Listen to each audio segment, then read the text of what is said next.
नमस्कार दोस्तों, आप देख रहे हैं जितेंद्र वीडियो पॉइंट।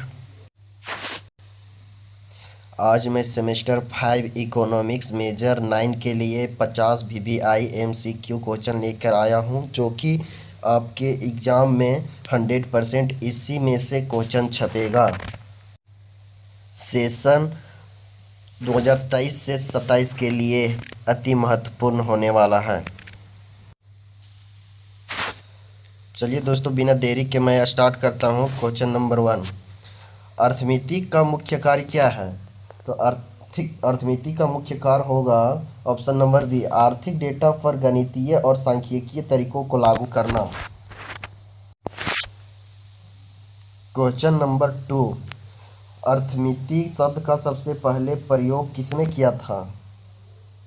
रेगनार फ्रिस्क ने किया था। क्वेश्चन नंबर 3, सैद्धांतिक अर्थमिति का संबंध मुख्य रूप से किससे है? ऑप्शन नंबर बी, सांख्यिकीय विधियों के विकास और उनके गुणों के अध्ययन से है। क्वेश्चन नंबर 4, अनुप्रयुक्त अर्थमिति में किसका उपयोग किया जाता है? ऑप्शन नंबर बी, वास्तविक दुनिया की समस्याओं पर आर्थिक और सांख्यिकीय विधियों को लागू करने का। क्वेश्चन नंबर 5, अर्थमिति और गणितीय अर्थशास्त्र में मुख्य अंतर क्या है? ऑप्शन नंबर ए इसका आंसर हो जाएगा। गणितीय अर्थशास्त्र में यादृच्छिक त्रुटि पद शामिल नहीं होता, जबकि अर्थमिति में होता है। क्वेश्चन नंबर 6, एक अच्छा आकलनकर्ता कैसा होना चाहिए?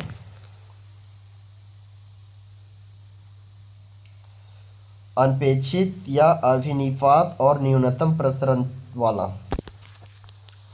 क्वेश्चन नंबर 7, अनुमान के वैकल्पिक तरीके में प्रमुख विधि कौन सी है? तो इसका आंसर हो जाएगा ऑप्शन नंबर बी, अधिकतम संभावना विधि। क्वेश्चन नंबर 8, परिकल्पना परीक्षण में शून्य परिकल्पना को किससे दर्शाया जाता है? ऑप्शन नंबर बी से दर्शाया जाता है, HO से। क्वेश्चन नंबर 9, टाइप 1 त्रुटि क्या होती है? तो इसका आंसर ऑप्शन ए हो जाएगा, जब सत्य शून्य परिकल्पना को अस्वीकार कर दिया जाए।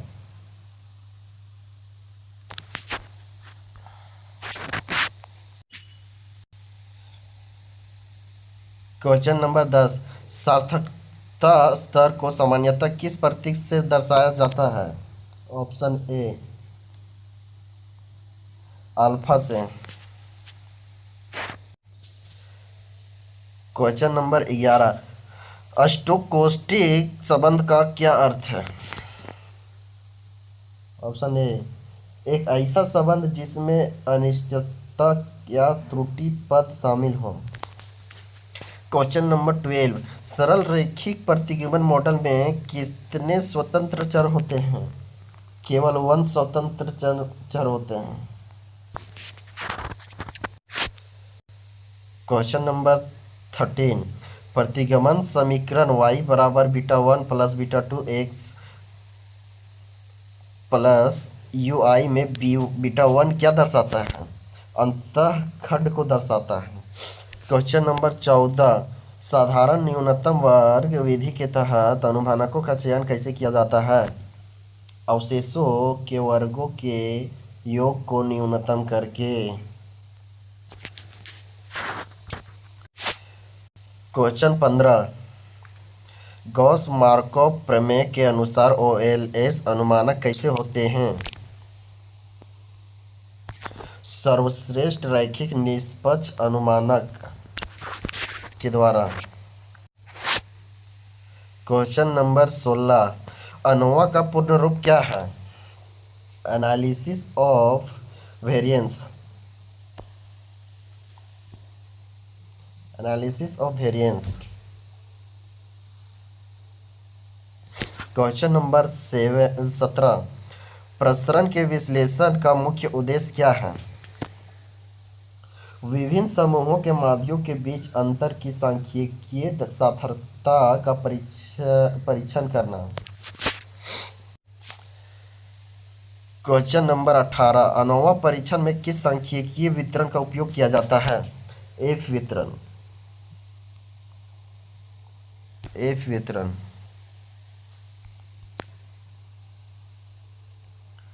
एफ वितरण का उपयोग किया जाता है। क्वेश्चन नंबर 19, कुल प्रसरण को किसमें विभाजित किया जाता है? प्रतिगमन के कारण प्रसरण और अवशिष्ट प्रसरण दोनों में। क्वेश्चन नंबर 20, प्रतिगमन विश्लेषण और अनोवा के बीच क्या संबंध है? ऑप्शन नंबर 20 का आंसर हो जाएगा प्रतिगमन मॉडल की समग्र का परीक्षण करने के लिए अनोवा का उपयोग किया जाता है। प्रतिगमन मॉडल की समग्र सिग्निफिकेंस का परीक्षण करने के लिए अनोवा का उपयोग किया जाता है। क्वेश्चन नंबर 21, सहसंबंधता की समस्या मुख्य रूप से किस प्रकार के डेटा में पाई जाती है? तो यह मुख्य रूप से समय श्रृंखला डेटा के रूप में पाई जाती है। क्वेश्चन नंबर 22, प्रथम कोटि स्व प्रतिगामी योजना AR1 को कैसे लिखा जाता है? ऑप्शन बी इसका आंसर राइट हो जाएगा UT बराबर PUT-1 प्लस VT के रूप में लिखा जाता है। क्वेश्चन नंबर 23, प्रथम कोटि ऑटोरेग्रेसिव योजना में सहसंबंध गुणांक P का मान किसके बीच होना चाहिए? ऑप्शन नंबर बी -1 और +1 के बीच हमेशा होना चाहिए। क्वेश्चन नंबर 24, क्वेश्चन नंबर 24, सहसंबंधता की उपस्थिति में OLS अनुमानकों पर क्या प्रभाव पड़ता है? वे अप्रभावी हो जाते हैं, हालांकि वे निष्पक्ष बने रहते हैं। क्वेश्चन नंबर 25, डार्विन वाटसन सांख्यिकी का उपयोग मुख्य रूप से किस परीक्षण के लिए किया जाता है? ऑप्शन नंबर बी इसका राइट आंसर हो जाएगा प्रथम कोटि सहसंबंधता के लिए इसका उपयोग किया जाता है। क्वेश्चन नंबर 26, यदि डार्विन वाटसन का मान लगभग 2 है तो इसका क्या अर्थ है? ऑप्शन नंबर सी कोई सहसंबंधता नहीं है। क्वेश्चन नंबर 27, क्वेश्चन नंबर 27, बहु सहसंबंधता की समस्या किस में उत्पन्न होती है? ऑप्शन नंबर ए इसका राइट आंसर हो जाएगा जब स्वतंत्र चरों के बीच उच्च सहसंबंध हो। क्वेश्चन नंबर 28, बहु सहसंबंधता का OLS अनुमानकों के मानक त्रुटि पर क्या असर पड़ता है? ऑप्शन नंबर ए मानक त्रुटि बहुत बढ़ जाती है, मानक त्रुटि बहुत बढ़ जाती है। क्वेश्चन नंबर 29, बहु सहसंबंधता का पता लगाने के लिए किस संकेतक का उपयोग किया जाता है? ऑप्शन नंबर ए इसका राइट आंसर हो जाएगा VIF वेरिएंस इन्फ्लेशन फैक्टर का प्रयोग किया जाता है। क्वेश्चन नंबर 30, यदि VIF का मान 10 से अधिक हो तो यह क्या संकेत देता है? ऑप्शन नंबर बी गंभीर बहु सहसंबंधता की समस्या है। क्वेश्चन नंबर 31, प्रतिगमन गुणांक किस माप से स्वतंत्र होते हैं? ऑप्शन नंबर सी केवल मूल बिंदु के परिवर्तन से स्वतंत्र लेकिन पैमाने से नहीं। क्वेश्चन नंबर 32,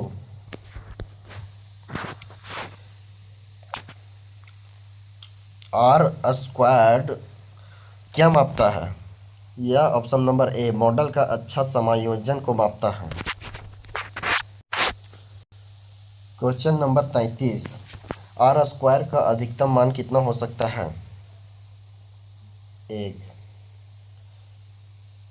एक हो सकता है। ऑप्शन नंबर बी इसका राइट आंसर हो जाएगा। क्वेश्चन नंबर 34, यदि R² बराबर 1 हो तो इसका क्या अर्थ है? इसका अर्थ ऑप्शन नंबर ए हो जाएगा। मॉडल में सभी डेटा बिंदु प्रतिगमन रेखा पर पूरी तरह फिट बैठते हैं। क्वेश्चन नंबर 35, हेटेरोस्केडास्टिसिटी का क्या अर्थ है? ऑप्शन नंबर ए इसका राइट आंसर हो जाएगा, त्रुटि पदों का प्रसरण असमान होना। क्वेश्चन नंबर 36, होमोस्केडास्टिसिटी का अर्थ है? ऑप्शन नंबर ए इसका राइट आंसर हो जाएगा, त्रुटि पदों का प्रसरण स्थिर होना।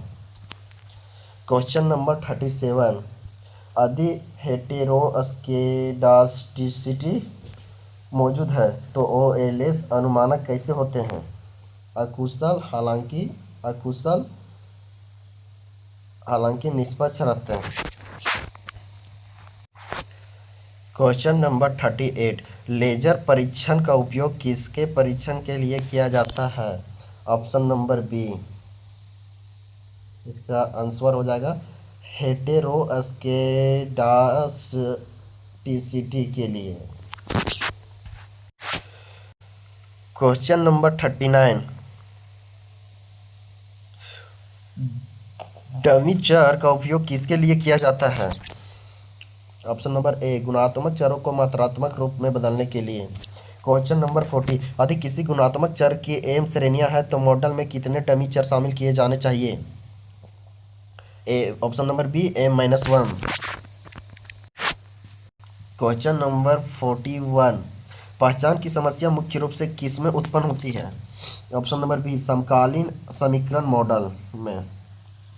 क्वेश्चन नंबर 42, यदि किसी समीकरण में अनुमानित मापदंडों की संख्या उपलब्ध समीत समीकरणों से अधिक है तो वह समीकरण कहलाता है? कम पहचाना गया। ऑप्शन नंबर ए कम पहचाना गया। क्वेश्चन नंबर 43, दो चरण न्यूनतम वर्ग विधि का उपयोग मुख्य रूप से किसके लिए किया जाता है? ऑप्शन नंबर ए समकालीन समीकरण प्रणालियों के लिए। क्वेश्चन नंबर 44, यदि मॉडल में एक प्रासंगिक चर को छोड़ दिया जाए तो क्या परिणाम होगा? ओएलएस अनुमानक पक्षपाती हो जाते हैं। क्वेश्चन नंबर 45, यदि मॉडल में एक अप्रासंगिक चर शामिल कर लिया जाए तो ओएलएस अनुमानकों पर क्या प्रभाव पड़ता है? वे निष्पक्ष बने रहते हैं लेकिन उनकी दक्षता कम हो जाती है। Option number B right answer. Question number 46, न्यूनतम वर्ग विधि में त्रुटि पद के लिए कौन सी धारणा नहीं है? ऑप्शन नंबर सी त्रुटि एक दूसरे से संबंधित होती है। क्वेश्चन नंबर 47, आंशिक सहसंबंध गुणांक क्या मापता है?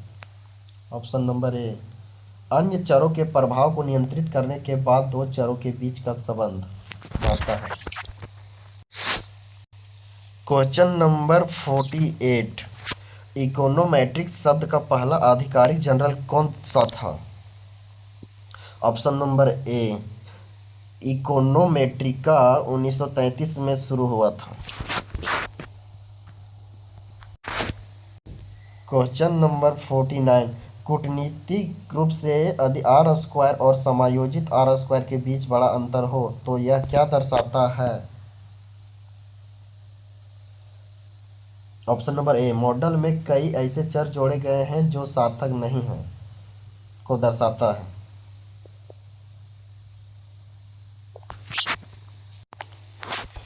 क्वेश्चन नंबर 50 या लास्ट, समय श्रृंखला डेटा में प्रवृत्ति को हटाने की प्रक्रिया क्या कहलाती है? Option A D trending.